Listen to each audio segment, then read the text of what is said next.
김 씨는 오래 쉰을 넘긴 평범한 여성입니다. 지금에 와서야 조심스럽게 말합니다. 자신의 결혼은 처음부터 어딘가 삐걱거렸다고요. 하지만 그 당시에는 그 사실을 애써 외면했다고 합니다. 김 씨는 30 중반 무렵 4살 연상의 남편 이 씨를 만났습니다.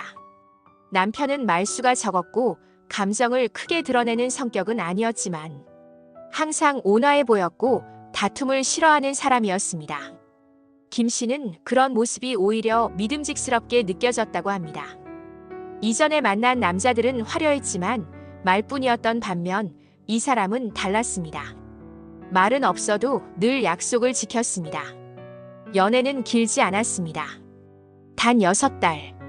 그 짧은 시간 동안 김 씨는 이 사람이라면 믿을 수 있겠다는 확신이 들었다고 합니다. 남편은 서두르지도 과하게 밀어붙이지도 않았습니다. 그저 묵묵히 곁에 머물며 함께 늙고 싶다는 말을 반복했을 뿐입니다. 김 씨는 그 진중함에 마음을 열었고 결국 결혼을 결심하게 됩니다. 당시 김 씨는 결혼을 초조하게 찾지는 않았지만 이 사람이 단 한 번도 혼자라는 불안감을 느끼게 하지 않았다고 합니다. 마치 오래 알고 지낸 친구 같았다고 말합니다. 하지만 결혼을 준비하는 과정에서 김 씨는 한 가지 이상한 말을 들었습니다. 결혼식을 한 달쯤 앞두고 남편이 갑자기 결혼 생활을 잘할 수 있을지 모르겠다는 말을 했던 것입니다. 갑작스러운 말에 김 씨는 큰 충격을 받았습니다. 하지만 다음 날 남편은 스트레스 때문이었다며 사과했고 김 씨는 그 말을 그대로 받아들였습니다. 이미 식장은 잡혀 있었고 주변에도 결혼 소식이 다 전해진 뒤였습니다. 김 씨는 지금 와서 생각하면 그때 좀 더 따져볼 걸 그랬다고 합니다. 하지만 결혼 준비가 다 됐을 때였기에 갑자기 그만둘 수도 없었고 그냥 결혼 전 불안감이겠지 하고 스스로 위로했습니다. 결혼식 당일 아침에도 남편은 깊은 한숨을 쉬며 자신이 잘하는 건지 중얼거렸습니다. 그 말이 마음에 걸렸지만 김 씨는 애써 웃으며 식장으로 들어갔습니다. 결혼식은 무사히 끝났고 사람들은 두 사람을 부러워했습니다. 하객들이 많이 왔고 남편은 직장 동료들에게 인기가 좋았던 듯 했습니다. 다들 착한 사람 만났다며 축하해 주었고 그 말을 듣자 불안했던 마음이 조금 사그라들었다고 합니다. 다만 한 가지, 두 사람은 혼인신고를 하지 않았습니다. 남편은 사업 정리가 끝나면 하자 지금은 신용 문제 때문에 복잡하다는 이유를 들었습니다. 김 씨는 서운했지만 결혼식도 올렸고 함께 살고 있으니 문제될 게 없다고 스스로를 설득했습니다. 김 씨의 친구 한 명은 그건 혼인이 아니라며 걱정했지만 김 씨는 남편을 믿었기 때문에 그냥 시간이 필요하다고 생각했습니다. 신혼집 입주가 늦어지면서 두 사람은 잠시 시부모 명의의 건물에서 지내게 되었습니다. 그곳에서 김 씨는 처음으로 불편함을 느끼기 시작합니다. 시어머니는 특별한 분이었습니다. 김 씨가 물 한 잔 따르는 것도 밥 먹을 때 젓가락을 드는 방식까지 모든 것을 문제 삼았습니다. 어느 날은 김 씨가 남편 셔츠를 다림질했는데 시어머니가 갑자기 화를 냈습니다. 알고 보니 그 셔츠 소매를 일부러 주름지게 다림질해야 한다는 집안 전통이 있었던 것입니다. 김 씨는 아무도 알려주지 않은 일을 어떻게 알 수 있었겠냐고 생각했습니다. 김 씨가 힘들어할 때마다 남편은 옆에서 아무 말도 하지 않았습니다. 그저 상황이 끝나기만을 기다리는 사람처럼 보였습니다. 김 씨는 속으로 여러 번 이번엔 말해주겠지 기대했습니다. 하지만 남편은 늘 침묵했습니다. 나중에 물어보면 남편은 어머니가 그러실 때는 그냥 넘어가야 한다. 더 심해진다는 말만 했고 그래서 김 씨도 점점 조용해졌습니다. 결혼 생활 중 김 씨는 여러 차례 임신을 했습니다. 그러나 모두 유산으로 끝났습니다. 병원에서는 특별한 문제가 없다고 했지만 그때마다 시어머니는 김 씨에게 상처되는 말을 던졌습니다. 몸이 약하다느니 밭이 안 좋으면 씨를 심어도 소용이 없다느니 하는 말들이었습니다. 그 말을 들을 때마다 김 씨는 자신이 점점 작아지는 느낌이 들었다고 합니다. 그럼에도 남편은 여전히 아무 말도 하지 않았습니다. 네 번째 유산 후 김 씨는 정말 많이 울었습니다. 남편은 등을 토닥이긴 했지만 어머니께 그만하라고 말하진 않았습니다. 그때 처음으로 김 씨는 이 사람이 자신을 지켜주지 않을 수도 있겠다는 생각이 들었다고 합니다. 결국 두 사람은 독립을 하게 됩니다. 그때 남편은 김 씨에게 이제 우리 가족은 당신하고 나 둘뿐이니 부모님과는 안 보고 살아도 된다고 말했습니다. 그 말에 김 씨는 큰 위안을 느꼈습니다. 비록 말은 없지만 자신을 선택한 것이라고 믿었기 때문입니다. 그 말 한마디가 김 씨를 다시 일으켜 세웠고 역시 이 사람은 자신을 사랑한다고 확신했다고 합니다. 그렇게 15년. 김 씨는 남편을 의심하지 않았고 남편의 외박이나 수상한 행동도 거의 없었습니다. 평범하고 조용한 결혼 생활이 이어졌습니다. 남편은 매일 정시에 퇴근했고 술도 거의 안 했습니다. 김 씨가 반찬을 바꿔줘도 불평 한 번 없이 잘 먹었습니다. 그래서 김 씨는 자신이 세상에서 제일 운이 좋은 여자라고 생각했습니다. 가끔 남편이 말이 없어서 서운할 때도 있었지만 그건 성격이라고 생각했습니다. 김 씨는 정말 아내로 살았다고 믿었습니다. 그 사람이 자신의 인생 전부라고 생각했고 의심할 이유도 의심하고 싶지도 않았습니다. 하지만 그 믿음은 너무 조용하게, 너무 완벽하게 다음 막을 준비하고 있었습니다. 모든 것이 무너진 날은 작년 겨울 아주 평범한 산책 중이었습니다. 김 씨와 남편은 저녁 식사 후 집 근처 공원을 걷고 있었습니다. 남편은 그날따라 말이 적었고 걷는 속도도 유난히 느렸다고 합니다. 돌이켜 생각해보면 그날 남편이 조금 이상했다고 김 씨는 회상합니다. 평소보다 더 말이 없었고 김 씨가 이유를 물었을 때 단지 피곤하다고만 답했습니다. 그것이 두 사람의 마지막 대화였습니다. 그러다 갑자기 남편이 그대로 쓰러졌습니다. 처음에는 단순히 무릎이 꺾인 것으로 생각했으나 남편은 바닥에 그대로 쓰러져 눈을 감았습니다. 아무리 불러도 대답이 없자 김 씨는 이상한 예감을 느꼈습니다. 김 씨는 소리를 지르며 사람을 불렀고 곧바로 구급차가 도착했습니다. 병원으로 옮겨진 남편은 응급수술에 들어갔습니다. 의사는 뇌출혈이라며 응급수술이 필요하다고 했습니다. 그때까지만 해도 김 씨는 남편이 살 수 있을 거라고 생각했습니다. 남편은 담배도 안 피우고 술도 거의 안 했으니까요. 평소 건강하다고 생각했습니다. 김 씨는 수술실 앞에서 그저 두 손을 꼭 잡고 기다릴 수밖에 없었습니다. 하지만 몇 시간 뒤 의사는 고개를 저었습니다.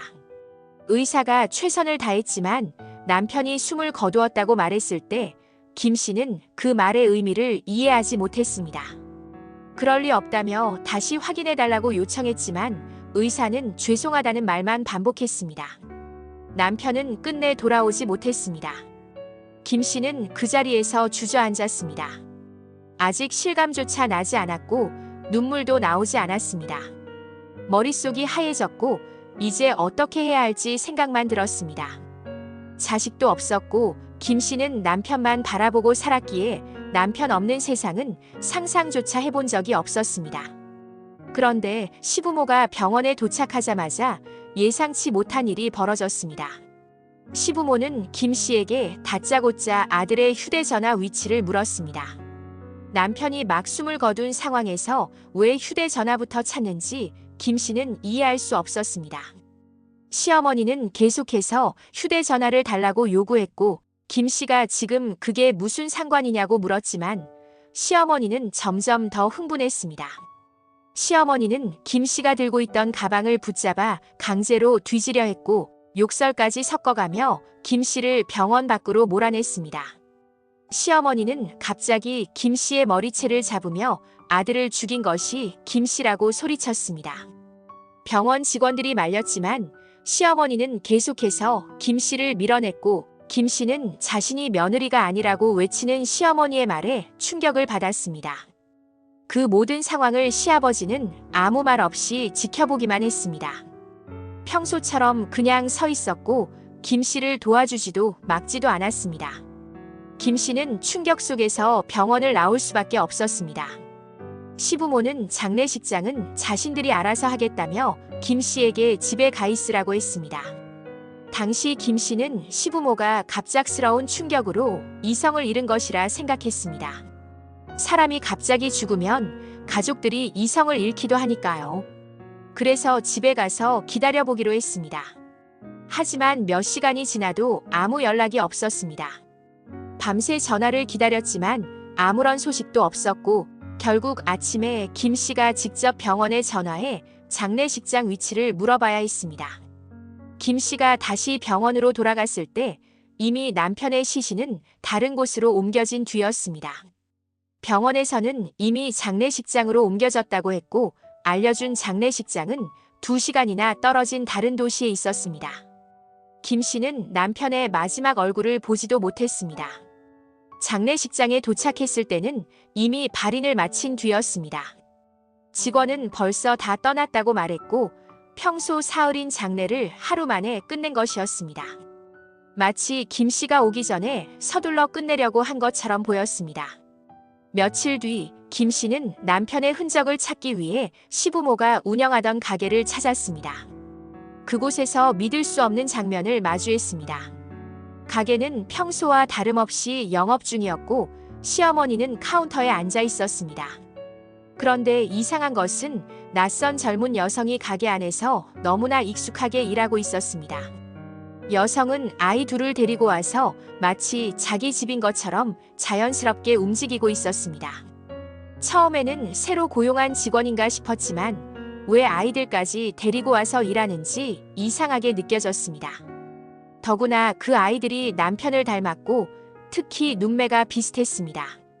김 씨가 조심스럽게 사장님이 계신지 자신이 며느리라고 말했을 때 그 여성은 잠시 당황하더니 자신이 며느리라고 대답했습니다. 처음에는 말이 통하지 않는 줄 알았지만 그 여성은 또박또박 말했습니다. 자신은 10년 전부터 이 집 며느리이며 아이들은 이 씨의 손주라고 했습니다. 김 씨는 그 자리에서 어지러움을 느꼈습니다. 10년이라면 자신이 남편과 함께 살던 시간과 겹치는 기간이었기 때문입니다. 시어머니는 카운터에서 일어나 김 씨에게 다가와 이제 알았으면 꺼지라고 말했습니다. 아들이 죽은 것이 김 씨 탓이라고 했고 그 여성을 가리키며 그녀가 진짜 며느리이고 김 씨는 아무것도 아니라고 했습니다. 그제서야 김 씨는 모든 퍼즐이 맞춰지는 느낌이었습니다. 남편이 결혼식 때 보인 망설임, 혼인신고를 미룬 이유, 시부모의 이상한 태도, 그리고 죽음 직후 급하게 휴대전화를 찾으려 했던 이유까지 모두 이해가 되었습니다. 알고 보니 남편은 이 젊은 여성과 결혼했고 법적 혼인신고까지 마친 상태였습니다. 그 사이에서 아이도 둘이나 있었습니다. 김 씨는 15년 동안 법적인 아내도 아닌 채로 살았던 것입니다. 김 씨의 세계가 무너지는 순간이었습니다. 장례식장에서 자신이 배제된 이유, 남편이 평생 침묵했던 이유, 모든 것이 명확해졌습니다. 더 충격적인 것은 남편이 그런 큰 거짓말을 했음에도 김 씨는 여전히 그를 보고 싶다는 감정이 들었다는 것입니다. 정말 사랑하지 않았을까 하는 의문이 들었고 15년이라는 시간이 모두 거짓이었을지 고민했습니다. 김 씨는 그 자리에 그대로 서 있었습니다. 무슨 말을 해야 할지도 어디서부터 잘못된 건지도 알 수 없었습니다. 그 순간 김 씨의 몸은 얼어붙는 것 같았습니다. 머릿속에서 수천 개의 질문이 떠올랐지만 입에서는 말 한마디도 나오지 않았습니다. 그저 바보처럼 서 있을 뿐이었습니다. 그 여성은 이 아이들이 남편의 자녀라고 설명했습니다. 10년 전에 남편과 결혼했다고 했습니다. 첫째는 9살, 둘째는 6살이라고 했습니다. 믿기지 않았지만 아이들의 얼굴은 확실히 남편을 닮아 있었습니다. 잠시 뒤 시부모는 경찰을 불렀습니다. 업무방해라며 가게에서 나가라고 소리쳤습니다. 시어머니는 김 씨가 가게에 난입했다면서 경찰에 신고했습니다. 김 씨가 모든 사실을 묻자 시어머니는 이렇게 말했습니다. 우린 너랑 우리 아들이 이미 오래전에 끝난 줄 알았다. 그 말은 김 씨의 존재 자체를 부정하는 말이었습니다. 그 말이 김 씨의 가슴을 더욱 아프게 했습니다. 마치 15년 동안 꿈을 꾸고 있었던 것 같은 기분이었습니다. 어쩌면 김 씨 혼자만 연극을 하고 있었는지도 모르는 일이었습니다. 그런데 다른 모든 사람들은 그것이 연극인 줄 알고 있었던 것입니다. 15년 동안 함께 살았고 부부로 지냈던 시간은 그들에겐 없던 일이었습니다. 남편과 김 씨는 정말 부부처럼 살았습니다. 상상이 아니었습니다. 같은 집에서 잠을 자고 같이 밥을 먹고 여행도 다녔습니다. 그런데 그것이 모두 거짓이었다니 도저히 믿을 수 없는 일이었습니다. 김 씨는 남편의 휴대전화라도 확인하고 싶었지만 이미 시부모가 모두 가져간 뒤였습니다. 그 안에 어떤 진실이 들어있었는지는 끝내 확인하지 못했습니다. 아마도 그 전화기 안에는 다른 가정과 주고받은 메시지가 있었을 것입니다. 시어머니가 그렇게 필사적으로 찾았으니 말입니다. 남편은 아마 두 개의 삶을 철저히 분리했을 것이고 그래서 김 씨가 모를 수 있었던 것입니다. 이후 김 씨는 변호사를 찾아갔습니다. 혼인신고가 되어 있지 않았기 때문에 법적으로는 배우자가 아니라는 말을 들었습니다. 상속도 장례주관도 모두 불가능하다는 현실을 받아들여야 했습니다. 변호사가 법적으로 배우자가 아니기 때문에 상속권이 없다고 말했을 때 김 씨는 다시 한번 무너졌습니다. 남편이 남긴 것이 그렇게 많지 않았지만 문제는 돈이 아니었습니다. 15년간 부부로 살아온 사실 자체가 인정되지 않는 것이 너무 고통스러웠습니다. 다만 15년간 함께 살아온 사실혼 관계는 법적으로 다툴 여지가 있었습니다. 김 씨는 결국 사실혼 관계 인정 소송과 재산 관련 소송을 진행하게 됩니다. 처음에는 소송을 하고 싶지 않았습니다. 그저 남편이 떠난 슬픔만으로도 충분히 힘들었기 때문입니다. 하지만 김 씨는 15년간 아무것도 아닌 존재로 취급되는 것을 견딜 수 없었습니다. 최소한 자신이 진짜 아내였다는 것만이라도 인정받고 싶었습니다. 재판 과정에서 드러난 사실은 더 충격적이었습니다. 남편은 두 가정을 동시에 유지하고 있었고 시부모는 그 사실을 오래전부터 알고 있었다는 정황이 드러났습니다. 시부모는 처음부터 김 씨를 며느리로 생각하지 않았던 것 같습니다. 그저 아들이 데려온 여자 정도로만 여겼던 것입니다. 김 씨는 그저 일시적인 존재였던 것입니다. 하지만 15년이라는 시간이 과연 일시적이라고 할 수 있을까요? 김 씨가 착각했던 것은 침묵이 동이라고 생각한 점이었습니다.